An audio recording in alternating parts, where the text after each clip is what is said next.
जागायजेनबाय। दिनै सानसेनि रादाबखौ फरायदों हिलिकाम ब्रह्मआ।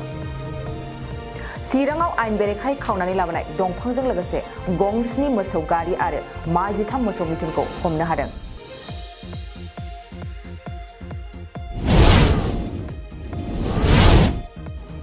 बिटिआर सरकारनि बानजायनायाव दिनैनिफ्राय दांदुफुर हाजोआव माउन्टेनारिं ट्रेनिंआ जागायजेनबाय। हाबाफारिखौ बेखेवनानै बिटिआरनि सीएम प्रमद बर'आ बुंदों, बेनिफ्राय लाइमोनफ्रा केरियार जानो हागोन। बहुत लरा ছোৱালীয়ে অকল এইটো স্পৰ্টছে নহয়, ইয়াৰ দ্বাৰা বহুত কেৰিয়াৰো গঢ়িব পাৰে। बिटिआर सरकारनि बेरे फिसिनायनि सायाव फोरोंथाय होनाय आरो आगजु राननायखौ बेंटल फरायसालिमायाव खुंफुंदों।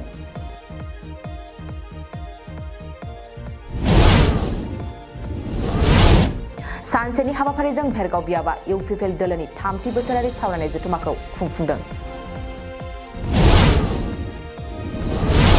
मावफुं सोद्रोमा दावबायसा बर'आबो जथुमायाव बाहागो लानानै माखासे गोनां बाथ्राफोरखौ बुंथियो। बाक्सानि लखिमपुर गोजौ फरायसालियाव गुणोत्सव खुंफुंनाय समाव मावफुं सोद्रोमा गणश्याम दासआ खौरां लाहैदों।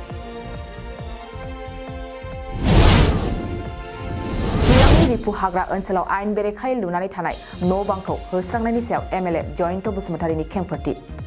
जि सिमा दंमोन बे सिमाखौ बारनानै हयथ' थांनाय जादों।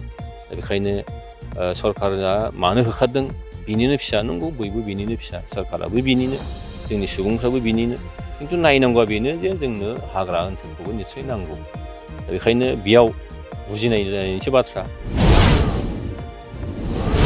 भारत भुटान सीमानि 3 नं सनापुर गामिनि जयमती ब्रह्मनि नखर सालायनायखौ एमएलए जयन्त बसुमतारीया खौरां लाहैदों।